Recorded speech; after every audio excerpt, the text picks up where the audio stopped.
ሰላም ጤና ይስጥልኝ። እንዴት ናችሁ? ደህና ናችሁ ወይ? ዛሬ ደግሞ የምሰራላችሁ ማካሮኒ ነው ያለ ቲማቲም ሶስ። ሃና በጠየቅሽው መሰረት እሰራለሁ ዛሬ። እንግዲህ መጀመሪያ የምናደርገው 1/4 የሚያክል ዘይት ኦሊቭ ኦይል ነው የተጠቀምኩት፣ ኦርጋኒክ ኦሊቭ ኦይል። እንደዚህ ድስታችን ውስጥ እናደርጋለን። ከዛ ወዲያው እንደዚህ የቆረጥኩትን ነጭ ሽንኩርት እጨምራለሁ። ዘይቱ ሞቅ ይበል ትንሽ፣ ነጭ ሽንኩርቱ ጠበስ እንዲል። የነጭ ሽንኩርቱ ብዛት እንደ ምርጫችሁ ሊሆን ይችላል። ከዛ ቀይ ሽንኩርት እንደዚህ ጨምራለሁ።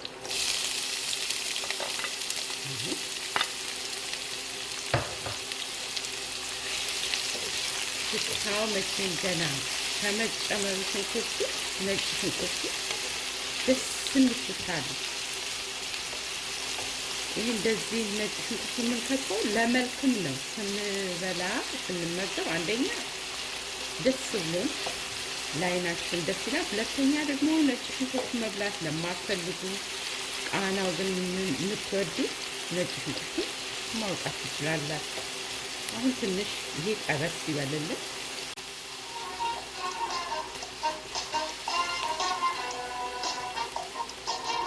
አያችሁት እንዴት ጥብስ እያለ እንደመጣ።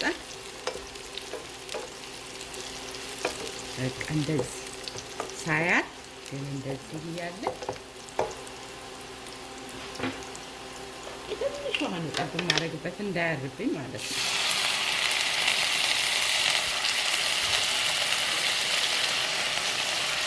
የማካሮኒውን ፓስታ እየቀቀላችሁ የእሱንም ውሃ መጨመር እንችላለን። እዚህ ላይ አሁን ማደርገው ትንሽ ኦሪጋኖ እጨምርበታለሁ። ኦሪጋኖ ይሄንን ይኸው ሙሉ ነበረ ፈጭቼው እንደዚህ አስቀምጬ ነው። ስለዚህ ኃይለኛ የሆነ ማንኪያ ትንሽ ስለሆነች ነው፣ ግማሽ ማንኪያ ለምርጫችሁ ማለት ነው።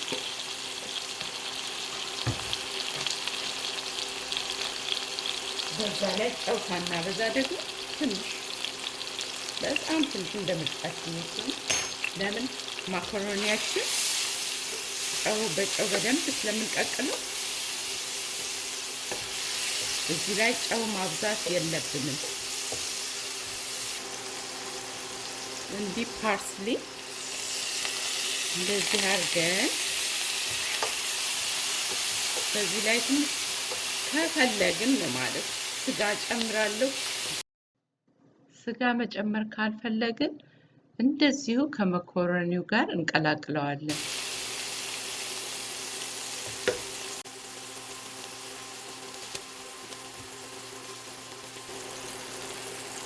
አሁን እንደዚህ ቀቅዬ ስጋውን ቀቅዬ እንደምታዩት እንዲህ በማዕዘን በአራት ማዕዘን አድርጌ ቆርጬዋለሁ። ስጋውን ጨምራለሁ።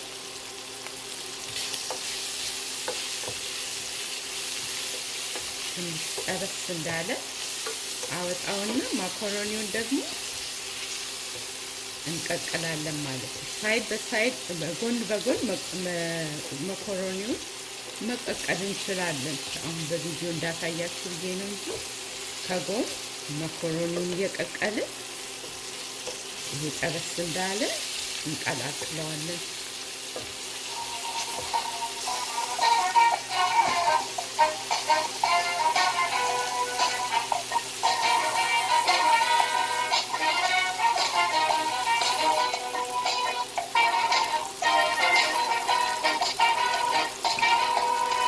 እንደምታዩት ስጋውን ጥብስ ብሏል።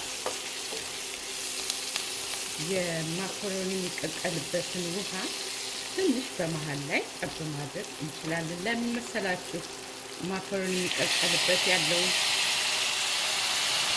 ውሃ የምንጨምረው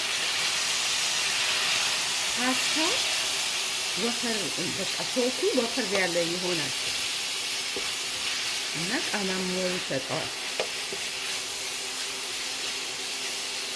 ይሄ እንዲሳያ ተሰርገናል። አሁን ማካሮኒያችንን መቀቀል እንጀምራለን።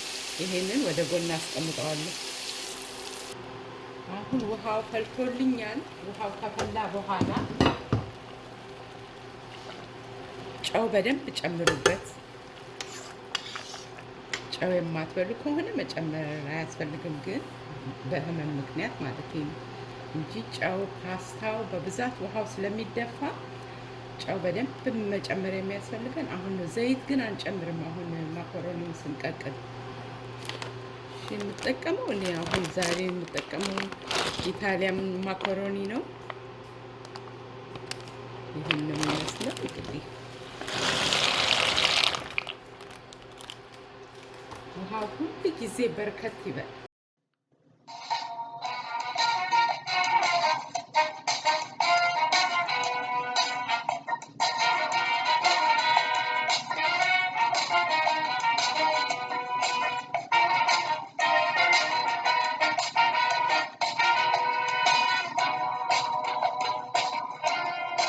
ወደ 11 ደቂቃ ነው መብሰል ያለበት፣ ግን ሙክክ ካለ ፓስታ ይበላሻል። ስለዚህ ጥርሳችሁ ላይ ነከስ እስከሚል ድረስ ብቻ ነው የምናበስለው እና በየጊዜው እያወጣን ማየት አለብን በእጃችን እንዴት እንደሆነ። ያችሁት ኦልሞስት በስሏል። ባይኔም አውቀዋለሁ፣ ግን 1-2 ደቂቃ አብስዬ አወጣዋለሁ። አሁን በደንብ በስሎልኛል፣ አወጣዋለሁኝ። አሁን የምናደርገው ምንድን ነው? ትንሽ ፓርስሊ እንጨምራለን። እሳቱን ቀነስ አድርጉትና የበሰለውን ማካሮኒ እንደዚህ እንጨምራለን።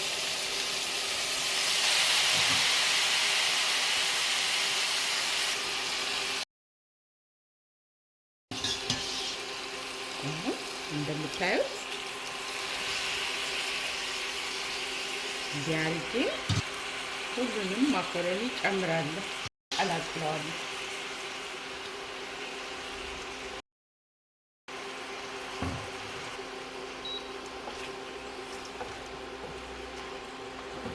ዋው ሽታው ልዩ ነው። እንደምታዩት ካራሜላይዝድ ሆኗል። ነጭ ሽንኩርቱ፣ ስጋውም እንደዛው፣ ቀይ ሽንኩርቱ። በዚህ ላይ አሁን ቤዝል ቅጠሉን ክትፍ አድርጋችሁ ጨምሩበት። በጣም ቆንጆ ነው።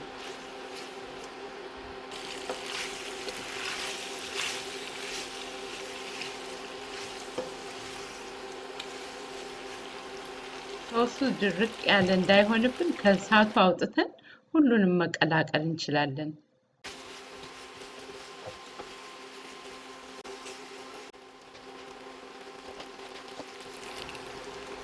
በደንብ ካዋሃድነው በኋላ ፓርሜዛን ቺዝ እላዩ ላይ በተን አድርገን አብሮ ይዋሃድ። ግን አንዳንድ ቤተሰቦቻችን የማይወዱ ስላሉ እኔ አሁን ዛሬ ሳህኔ ላይ ነው የማደርገው። ቤተሰብ የማይወዱ ስላሉ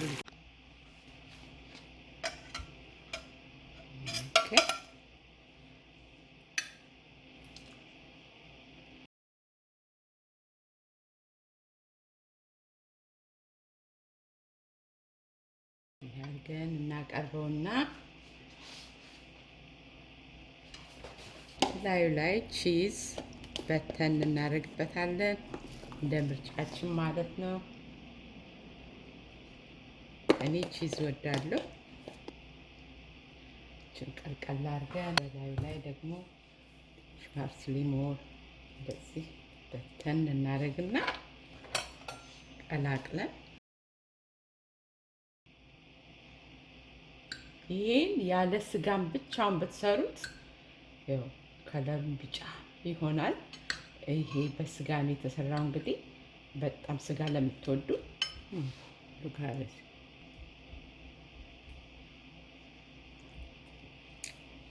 በጣም ነው የሚጣፍጠው። ቺዙ በተለይ በጣም ቆንጆ ነው። አቤት በጣም ይጣፍጣል። በዚህ በብርድ አሜሪካን ሀገር ያለ ብርድ እንግዲህ እንደዚህ ሞቅ ሞቅ የሚያደርግ ምግብ እየሰራችሁ ብሉ። በጣም ነው የሚጣፍጠው። አንዴ ስጋውን ቀቀል አድርገን እንደዚህ ካዘጋጀን በኋላ ለማዘጋጀት ከ10 ደቂቃ በላይ አይወስድምና በቀላሉ ለቤተሰቦቻችሁ እራት ምሳ መስራት እንችላለን ማለት ነው። ሀና አመሰግንሻለሁ። ይህን ስሪና አሳየን ስላልሽኝ ይኸው ሰርቼ አቅርቤያለሁ። እንደምትወጁት ተስፋ አደርጋለሁ። ሁላችሁም እንደምትወዱት ተስፋ አደርጋለሁ። በሚቀጥለው ቪዲዮ እስከምንገናኝ ድረስ ይህን ቪዲዮ ከወደዳችሁት ለሌሎቹ ሼር አድርጉ። ሰብስክራይብ፣ ላይክ ኤንድ ኮሜንት። አመሰግናለሁ።